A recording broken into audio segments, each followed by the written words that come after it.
नमस्कार दोस्तों, स्वागत है आपका एक और नई वीडियो में। तो हम लेकर आ गए हैं क्लास 12th फिजिक्स का एक और महत्वपूर्ण टॉपिक, जिसका नाम है व्हीटस्टोन सेतु। ये जो टॉपिक है हर साल एग्जाम में पूछा जाता है। किरचॉफ का नियम हो गया और उसी के साथ में कभी कभी पूछता है किरचॉफ के नियम का उल्लेख कीजिए और साथ में ही दे देगा व्हीटस्टोन सेतु की संरचना, ये सब सिद्धांत बताइए, ये सब पूछ लेता है। अगर इस तरीके का क्वेश्चन आएगा तो आज की वीडियो से हम क्लियर कर लेंगे किस तरीके से हम करेंगे। सबसे पहले ये फिगर आपको बनाना होगा।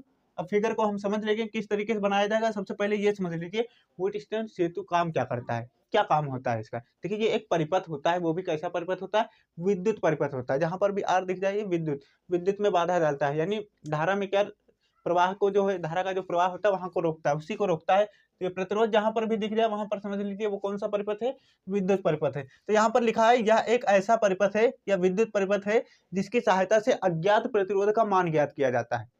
मान के चलो कुछ प्रतिरोध दे देगा जिसका मान पता है हमको, 5 ओम 10 ओम या कुछ भी दे देगा, और अगर कोई एक उसी में कर देगा और उसी का हमें क्या मान निकालना होगा। जैसे यहाँ पर मान के चलो 2-3 प्रतिरोध हैं, इनके मान दे दिया और इस प्रतिरोध का मान नहीं ज्ञात है हमें, तो इसका हम मान निकालेंगे। अब यहाँ पर सबसे पहले आप जब कार्य लिखेंगे, इसका कार्य क्या है, यह एक ऐसा परिपथ है जिसकी सहायता से अज्ञात प्रतिरोध का मान ज्ञात किया जाता है। फिर उसके बाद में चित्र बनाएंगे। चित्र कैसे बनाना है, सबसे पहले आपको 4 लेने हैं प्रतिरोध। 4 प्रतिरोध को कुछ इस तरीके से एक चतुर्भुज में जोड़ लेना है।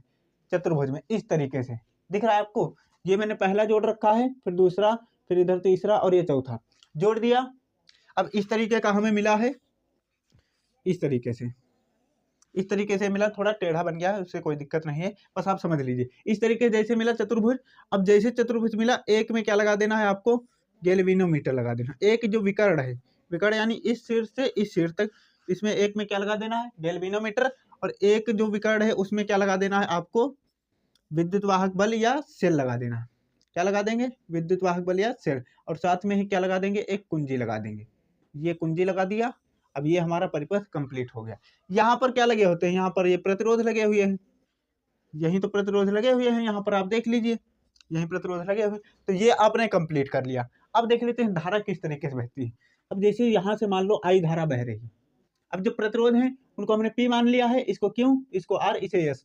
पी क्यों आर एस, ये चारों नाम दे दिए हमने। अब यहाँ से धारा आई जा रही है। अब आई जा रही है, 2 रास्ते मिल रहे हैं और दोनों जगह इसको जाना है, तो 2 भागों में बढ़ जाएगी। ऊपर चली जाएगी I1 और नीचे आएगी, यानी P में चली जाएगी I1 और R प्रतिरोध में क्या, I2। यहाँ से I1 यहाँ से Q से जाते हुए और I2 S से जाते हुए इधर बाहर निकल आएगी, फिर यहाँ से फिर वापस सेल को आ जाएगा। अब इस तरीके से ये बनाना है आपको चित्र इसका। अब संरचना आपको इसी तरीके से लिखना है कि 4 प्रतिरोधों को श्रेणी क्रम में, ये कौन से क्रम में जुड़े हैं। अगर यहाँ से चलें तो सब एक साथ ही मिल जाएंगे एक ही रास्ते पर, अगर ऐसे चलें तो श्रेणी क्रम में जुड़े हुए 4 प्रतिरोधों को श्रेणी क्रम में कुछ इस प्रकार जोड़ते हैं कि एक चतुर्भुज का निर्माण होता है। क्या निर्माण होता है, चतुर्भुज का। यहाँ चतुर्भुज का निर्माण हो रहा है और जैसे चतुर्भुज का निर्माण हुआ तो लिखेंगे उसके आगे उसके एक विकर्ण ये है और एक विकर्ण ये। एक विकर्ण पर गैल्वेनोमीटर जी जो लिखा हुआ यही क्या है, गैल्वेनोमीटर, जो धारा को मापता रहता है, गैल्वेनोमीटर लगा देते हैं तथा दूसरे विकर्ण पर एक विद्युतवाहक बल लगा देते हैं। जो मैंने आपको बताया है, चलिए वही यहाँ पर लिख देते हैं ताकि किस तरीके से लिखना है सबको समझ में आ जाए। जो परिभाषा मैंने आपको रचना में बताई है वही यहाँ पर मैंने लिख दिया है। रचना किस प्रकार से, यहाँ पर जो मैंने आपको समझाया है वही यहाँ पर मैंने लिखा। क्या लिखा है, चलिए पढ़ते हैं। व्हीटस्टोन सेतु में 4 प्रतिरोध, आप चाहें तो इनका नाम भी डाल सकते हैं कि पी क्यू आर एस। यहाँ पर 4 प्रतिरोध पी क्यू आर एस को श्रेणी क्रम में इस प्रकार जोड़ते हैं कि एक चतुर्भुज का निर्माण होता है। अब ये 4 प्रतिरोध हैं पी क्यू आर एस, इनको इस प्रकार से जोड़ा गया है कि ये क्या बना रहे हैं, एक चतुर्भुज का निर्माण कर रहे हैं। यहाँ तक आप लिखें। फिर उसके बाद में क्या करना है, अब 2 विकर्ण दिख रहे हैं, एक ये यहाँ से लगाकर यहाँ तक और एक ये दिख रहा है। तो हमने लिखा तथा इसके एक विकर्ण पर गैल्वेनोमीटर तथा दूसरे विकर्ण पर एक विद्युत सेल के साथ कुंजी लगा देते हैं। क्या लगा देते हैं, विद्युत सेल यहाँ पर है, एक विकर्ण पर गैल्वेनोमीटर तथा दूसरे विकर्ण पर विद्युत सेल के साथ एक कुंजी लगा देते हैं। तो यहाँ पर कुंजी लगा दिए हम। अब ये आपकी हो गई रचना या संरचना भी इसको कह सकते हैं, ठीक है, किस प्रकार से रचना करते हैं व्हीटस्टोन सेतु की। अब इसका सिद्धांत क्या होता है वो समझ लीजिए, ध्यान पूर्वक यहाँ से समझना है। और सिद्धांत जो है उसी को हमें सिद्ध भी करना होता है इसमें, तो वही निकालेंगे। सिद्धांत क्या है, संतुलन की स्थिति में जब गैल्वेनोमीटर में शून्य विक्षेप होता है, या शून्य विक्षेप की स्थिति होती है जब संतुलन में, यानी इधर का भी मान बराबर है, इधर का भी मान बराबर है। जब तराजू हम तोलते हैं यानी इधर भी बराबर होना चाहिए, इधर भी, तो क्या होता है, संतुलित होता है। कैसा होता है, संतुलित। तो संतुलन की स्थिति में जब गैल्वेनोमीटर में शून्य विक्षेप की स्थिति होती है तो संगत भुजाओं का मान बराबर होता है। जैसे संतुलित हुआ तो ये जो संगत भुजाएं, एक इधर से देखें तो गैल्वेनोमीटर में इधर दिख रहा है और एक इधर, तो इनका मान क्या हो जाएगा, बराबर हो जाएगा। क्या हो जाएगा जी, बराबर हो जाएगा। कैसे होगा, चलिए समझ लेते हैं। अर्थात हम लिखेंगे, अर्थात जो P अपान में R कर देंगे, क्या कर देंगे जी, यहाँ से ध्यान पूर्वक समझो, P अपान में Q, इस तरीके से देखना है। ये संगत है इसके, यानी यहाँ से देखें तो I1 किस में जा रही है, P में जा रही है और Q में जा रही है, तो ये एक संगत भुजा हो गई। और इसके साथ वाली संगत भुजा ये हो गई I2 जिसमें जा रही। तो ध्यान देना, I1 किसके साथ जा रही है, P के साथ। तो P अपान में क्या है, Q कर देंगे, क्योंकि Q में भी जा रहे हैं। अब इक्वल टू, बराबर करना है, एक भुजा ये निकाल लिए हैं, अब दूसरी भुजा के बराबर करना है। दूसरी भुजा क्या है, RS अपान में RS। अब यही होता है इसका सिद्धांत, और यही हमें प्रूफ भी करना है। सिद्धांत के अनुसार ये बताता है हमको, और यही अभी हमें प्रूफ करना है। तो यही सिद्धांत कहता है जब संतुलन की स्थिति में गैल्वेनोमीटर में शून्य विक्षेप की स्थिति होती है तो संगत भुजाओं का मान बराबर होता है। यहाँ पर जो संगत भुजाएं हैं PQ ये एक भुजा है यहाँ से यहाँ तक, और एक भुजा यहाँ से यहाँ तक, इन दोनों का मान क्या है, बराबर है। तो ध्यानपूर्वक इसको समझ लिया हमने। चलिए अब समझ लेते हैं इसको सिद्ध कैसे किया जाएगा। सिद्ध करने के लिए कुछ नहीं करना है, बस हमने पढ़ा था किरचॉफ का नियम, किरचॉफ का नियम, किरचॉफ का नियम। अब यहीं पर किरचॉफ के नियम से हम कर देंगे, किरचॉफ के नियम से। अब किरचॉफ का नियम हमें यहाँ पर लगा देना है। यहाँ पर ए बी जो है, अभी तक हमने पढ़ा ए बी क्या है। अब यही किरचॉफ का नियम यहाँ पर लागू हो रहा है कि ये जो ए हमें बंद पास दिख रहा है, यानी बंद एक परिपथ दिख रहा है। यहाँ से यहाँ तक देखें तो एक बंद परिपथ दिख रहा है, यहाँ से यहाँ तक देखें तो एक बंद परिपथ दिख रहा है। तो जब भी किरचॉफ का नियम कहता है कि जब भी हम बंद परिपथ या बंद पास में देखेंगे तो उसमें जो आई धारा बह रही है, आई धारा जो बह रही है, उस आई धारा की गुणा उस प्रतिरोध से करेंगे तो उसके संगत लगा होगा, उसके साथ में लगा होगा। तो I1 के साथ क्या लगा हुआ है, I1 के साथ अगर देखें तो यहाँ पर लिख लेते हैं जी, I1 इंटू क्या है, P है। I1 इंटू क्या है, P है, यहाँ से निकला। और फिर क्या है, फिर अगला देखेंगे तो यहाँ से क्या है, ये देखिए ध्यान से, इसी में क्या दिख रहा है, ये वाला ये दिख रहा है। तो इसको हम क्या करेंगे, घटा देंगे। इसको क्या करेंगे, I2 को घटा देंगे, I2 इंटू R हो जाएगा, I2 इंटू R।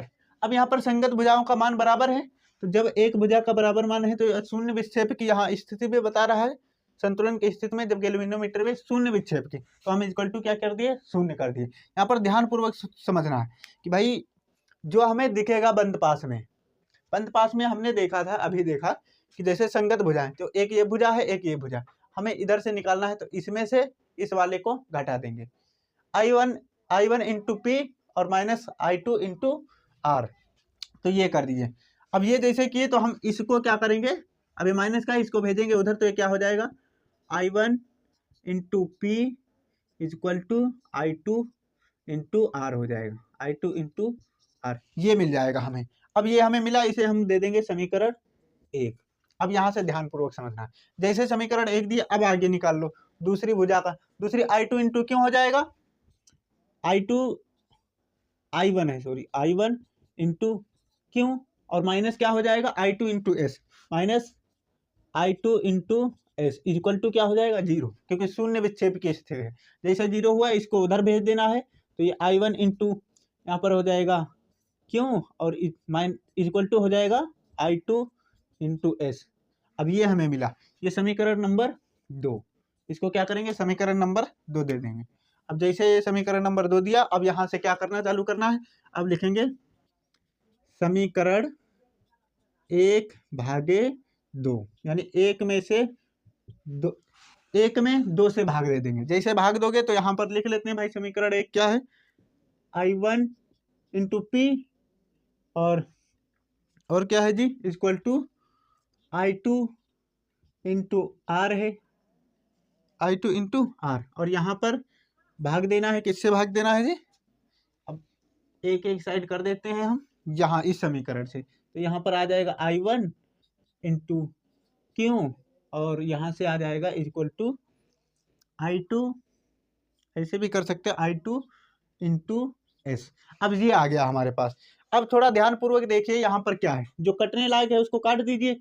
I1 से I1 कट गया, I2 से, और यहाँ I1 से I1 और यहाँ I2 से I2 कट जाएगा। बचेगा क्या हमारे पास, P अपान में Q R अपान में S।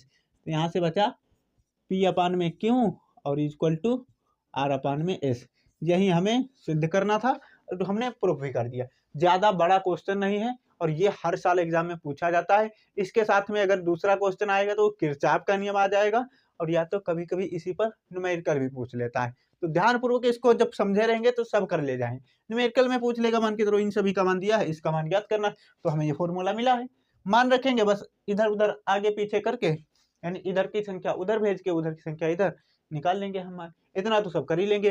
तो उम्मीद करता हूँ ये जो व्हीट स्टोन सेतु है आपको समझ में आ गया होगा। अगर समझ में आ गया है तो चलिए इसका एक स्क्रीनशॉट ले लीजिए ताकि समझने में आसानी हो जाए। तो उम्मीद कर रहा हूँ कि आप इसका स्क्रीनशॉट ले लिए होंगे। देखिए अब टाइम नहीं बचा हुआ है, मैं आपको विश्वास दिलाता हूँ कि जितने भी टॉपिक इंपॉर्टेंट बनते हैं एग्जाम से रिलेटेड मैं सब कराऊंगा, बस आप हमारा साथ दीजिए। मैं डे बाय डे चाहे 2 हो, चाहे 4 हो, चाहे 5 भी वीडियो लाना पड़ जाए तो मैं लाऊंगा, बस आप हमारा सपोर्ट कीजिए। बस आपसे यही चाहते हैं गुरु दक्षिणा में, अगर आपका हम सपोर्ट कर रहे हैं तो आप हमारा भी सपोर्ट कीजिए। मिलते हैं नई वीडियो में, तब तक के लिए वो दोस्तों के साथ इस वीडियो को शेयर कर देना ताकि उनका भी कुछ भला हो जाए। जय हिंद।